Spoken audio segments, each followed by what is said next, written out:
Bonjour les anges, je suis ravie de vous faire cette nouvelle capsule vidéo YouTube en présence d'Aurore Rogers, donc une femme que j'ai rencontrée il y a à peu près un an, que j'ai croisée lors d'un séminaire et qui est venue donner une conférence. Et je me suis dit, une jeune femme de 32 ans qui dégage autant d'énergie et qui a un message aussi qui vient autant du cœur, elle a dû avoir un parcours de vie qui doit être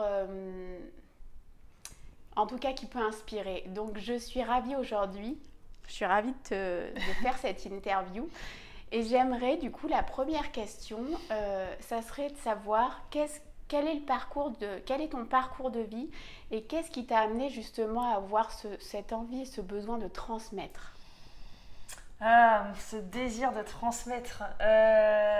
Écoute, ça vient d'un long chemin.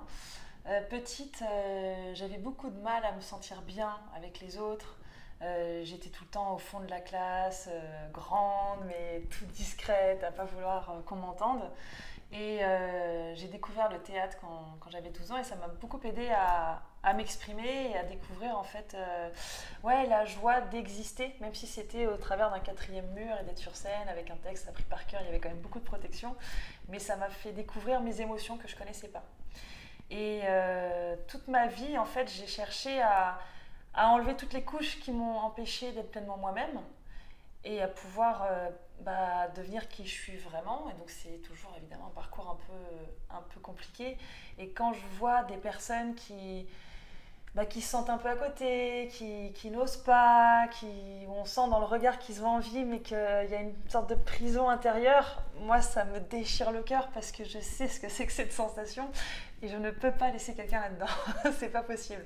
Donc j'ai à cœur de transmettre tout ce que je connais qui permet d'oser être soi, de s'exprimer, de s'amuser, de retrouver la joie et d'enlever tous ces nuages qu'on peut avoir sur nous, que ce soit en lien avec nos passés ou des expériences de vie, pour pouvoir rayonner et être pleinement nous-mêmes. Et c'est tellement beau quand on ouvre le cœur en fait. Et mon cœur il s'est ouvert il n'y a pas si longtemps que ça. Et mon Dieu que ça change la vie. Et du coup, j'ai une petite question, donc, parce que Aurore est une ancienne, alors elle est toute jeune, mais actrice. Et est-ce qu'il n'est pas compliqué quand on est justement sur le devant de la scène comme ça et qu'on est dans cette dynamique-là, de faire le choix d'arrêter ce chemin de vie en fait, d'arrêter d'être reconnu. Beaucoup de gens rêveraient de ça justement, de cette reconnaissance. C'est quelque chose qui peut aller solliciter, nourrir beaucoup l'ego, donc c'est une transition qui doit être... Pour moi, ça a vraiment fait sens parce que justement, ça me nourrissait pas en fait. Et je me rendais compte que je faisais des projets, avec des personnes que je choisissais pas forcément. Parce que je passais des auditions pour des pièces de théâtre et puis on me prenait, j'étais contente parce qu'il fallait que je fasse mes 507 heures et qu'on a envie d'avoir des projets de théâtre. Mais je choisissais pas vraiment les gens avec qui je collaborais. Mes projets théâtraux n'ont pas toujours été très fluides d'ailleurs au sein des équipes. Et puis, oui, l'applaudissement, le public qui te regarde, au début ça a été nécessaire pour moi parce que je cherchais cette reconnaissance dont je manquais. Mais très rapidement, je me suis rendu compte que j'avais besoin de dire mes mots à moi et plus les mots des autres. Et surtout, j'avais plus envie de jouer, j'avais besoin d'être moi-même. Et ça ne me nourrissait plus d'avoir des gens qui vous disent bravo, vous étiez formidable. Moi, c'était merci beaucoup, mais en fait, ça ne me touche pas ce que tu me dis parce que j'ai besoin de beaucoup plus. Et c'est comme ça que la transmission est apparue d'ailleurs. On m'a proposé de faire des stages d'improvisation, de donner des cours à des enfants, des ados, des adultes. Et d'être en contact direct pour transmettre, même si c'est encore du théâtre, mais la transmission là a démarré. Là, je fais waouh, il y a un échange, waouh, je peux amener les gens à se révéler. Oh là là, il y a la lueur dans les yeux qui crée la transformation. Mais waouh, ça me nourrit, ça, je suis contente. Et là, j'ai l'impression d'être utile. Alors que tout le parcours de comédienne, oui, psychologiquement, c'était plus papa, maman, je suis là, regardez-moi, j'ai besoin d'amour. Et en fait, c'était des névroses qui n'étaient pas guéries, que je cherchais à compenser avec ça. Mais dès que j'ai fait un travail sur moi, enfin non, c'est pas vrai d'ailleurs, j'ai arrêté le théâtre avant de faire un travail sur moi, mais c'est cet arrêt qui m'a permis d'aller à ma rencontre. Et justement, j'allais te demander quel a été le déclic, parce que souvent dans ce chemin d'éveil, de connexion à soi, on a un moment quand même, alors pas toujours, mais un élément dont on se souvient, ça peut être une petite chose, une rencontre, un truc qui inverse en fait la donne, ou une vidéo d'ailleurs, ou un livre, le truc qui t'a lancé là-dessus, là, sur ce chemin-là? En fait, ça s'est amené assez en douceur sur une année. Je faisais à ce moment-là une école de théâtre qui était très basée sur le corps. Et on faisait 4 heures d'échauffement pour essayer de bien ressentir les muscles, les émotions, les énergies en fait. Et au même moment, on commençait à me parler de PNL. Je découvrais le dictionnaire des malaises et des maladies de Jacques Martel. Et ça, c'est le premier livre qui est tombé dans les mains de développement personnel. Et quand j'ai lu ça, ça m'a... Pas un petit livre. C'est pas un petit livre. Et ça m'a fait un tilt parce que ça résonnait vraiment en me disant mais je trouve ça tellement juste. C'est comme si je le savais déjà, alors que je ne le savais pas. Et donc là, ça a été un premier déclic. Et après, il y a eu la fameuse année 2012 où il paraît qu'il s'est passé beaucoup de choses, notamment sur un calendrier Maya. Mais effectivement, moi, en décembre 2012, il y avait un soir, je portais souvent un masque à ce moment-là encore et je n'osais pas trop dire vraiment ce que je ressentais. Et ce jour-là, j'ai osé dire « Bah non, en fait, ça va pas. En fait, ça va pas du tout, là, je suis fatiguée et en fait, j'ai plus envie de faire semblant. » Et là, il y a une colère qui est sortie, qui datait de je ne sais pas combien d'années. Et en fait, ce jour-là, je me suis dit, ok, il y a vraiment un truc qui cloche là, je peux plus porter de masque, je peux plus faire semblant, il faut que ça change. Et c'est à ce moment-là que je me suis vraiment intéressée au développement personnel, à lire des livres. Et puis, ça se chevauche en même temps que le projet de théâtre, je ne sais plus dans quel ordre ça s'est fait, mais voilà, dans la même année, tout s'est imbriqué, ça s'est arrêté, j'ai déménagé, j'ai rencontré quelqu'un, je me suis formée, et puis la vie nous place aussi. Il y a des moments quand ça doit bouger, la vie nous fait un petit coup en disant, écoute, là, bizarrement ça s'arrête, on va te mettre là, tu vas comprendre.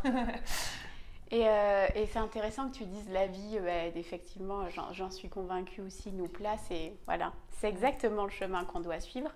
Et s'il y a des femmes là, les femmes qui sont en train de regarder cette vidéo, s'il y a quelqu'un qui est justement, qui ressent qu'elle est dans cette quête de mieux-être, de se débarrasser de masques, enfin, qui d'ailleurs ne perçoit pas encore que c'est des masques et tout ça, quel serait en fait le premier conseil ou l'idée ou je sais pas, ou la lecture voilà, qu'est-ce que tu pourrais conseiller à une personne qui sent que ça va pas, que c'est pas aligné, mais qui sait pas encore où trouver? C'est une très bonne question ça. Déjà, je pense que la première clé, c'est de revenir dans la joie.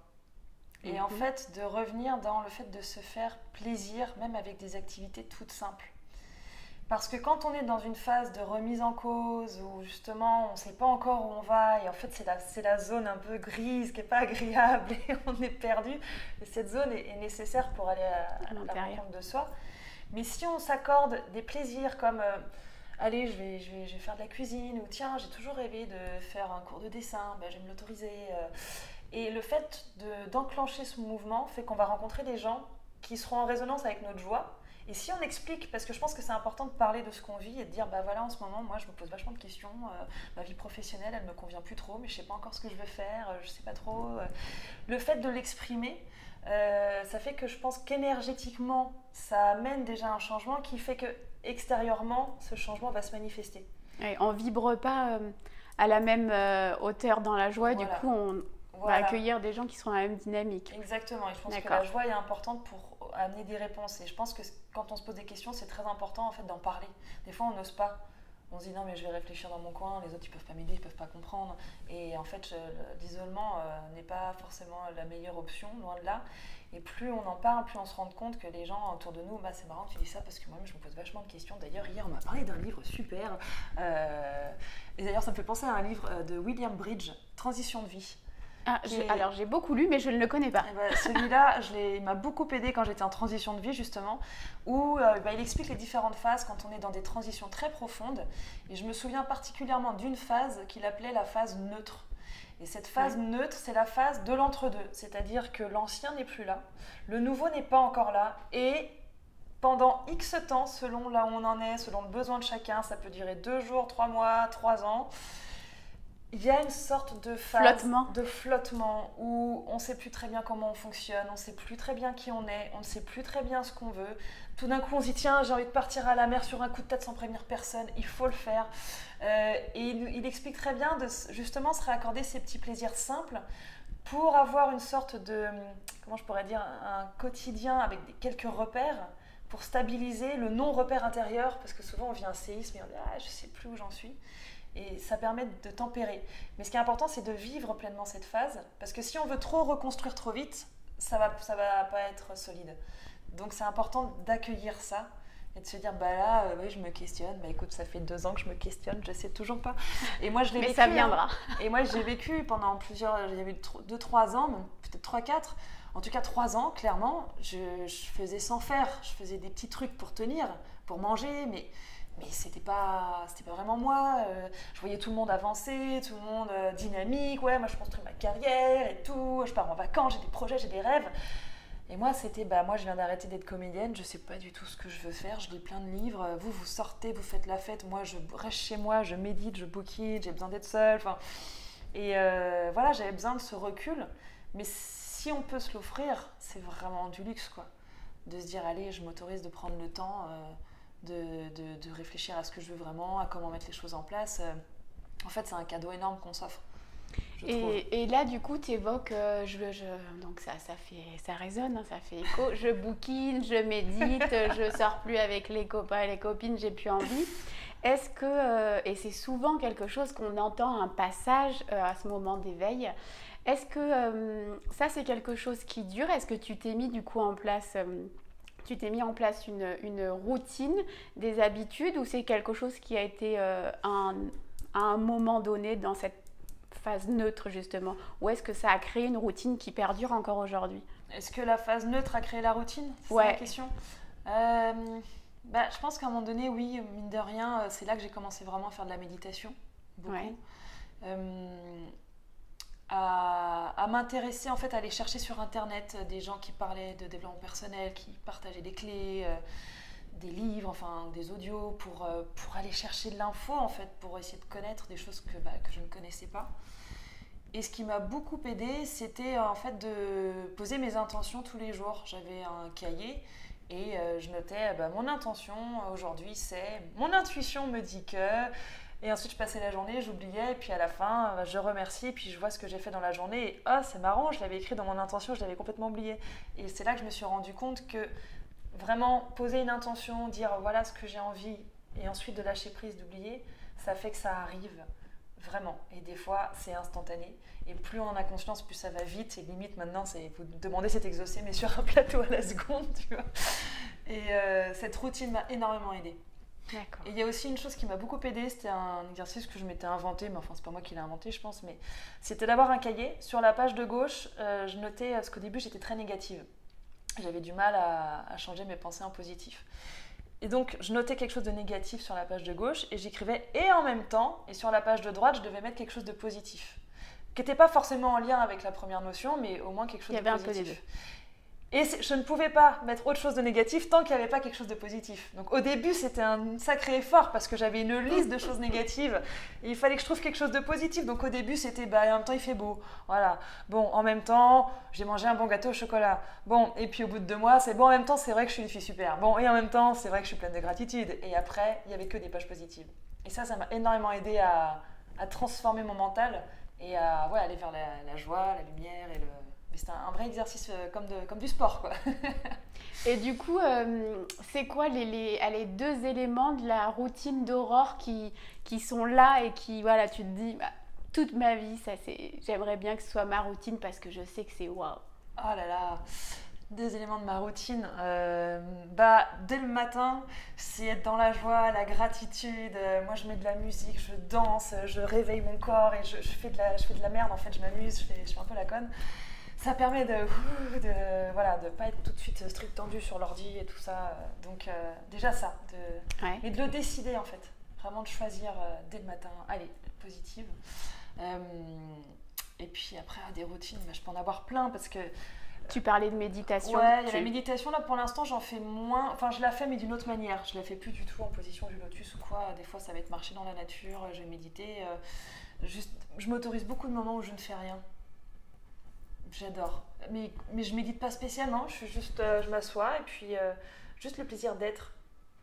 Voilà, tu es et tu es en observateur sur tout ce qui t'entoure, quoi. Et un jour, je marchais dans la forêt et je me suis arrêtée et je me suis mis dans la joie d'être. Je voyais tous ces arbres autour de moi et je me disais, mais je me sens comme un arbre en fait. Et En fait, c'est vachement vivant d'être. Et mon mental marchait plus et j'étais pas en train de me dire je fais le vide dans ma tête. C'était juste en étant. C'était quoi. Mais la méditation aide beaucoup à ça. Il y a des moments où je méditais vraiment beaucoup. Et ça aide à vraiment aller en profondeur. Et c'est là, je pense, qu'on découvre son être profond. En tout cas, c'est une des voies vraiment très fortes pour ça, quoi. Ok, eh bien, je vais te poser la dernière question qui est commune à toutes mes interviews, donc il n'y a pas de surprise pour ceux qui suivent. D'ailleurs, j'en profite pour vous rappeler de vous abonner, de liker, de partager la vidéo si vous l'aimez. Et la dernière question, c'est pour toi, c'est quoi l'amour ? Waouh, c'est quoi l'amour ? La paix avec soi-même. Une fois qu'on est en paix avec soi-même, on peut être en paix avec les autres et on n'est plus en attente qu'on vienne combler quoi que ce soit. On peut être que dans l'amour et dans le don parce qu'on est bien avec soi, quoi. Ce qui n'empêche pas d'avoir plein d'humeur ou d'émotions, mais ouais, la paix. Et avoir fait la paix avec son passé, avoir fait la paix avec ce qu'on est. Avec ce qu'on est. Eh bien, écoute, je te remercie pour cette riche interview. Vous avez beaucoup de contenu. Voilà, et je vous dis à très bientôt pour une prochaine capsule.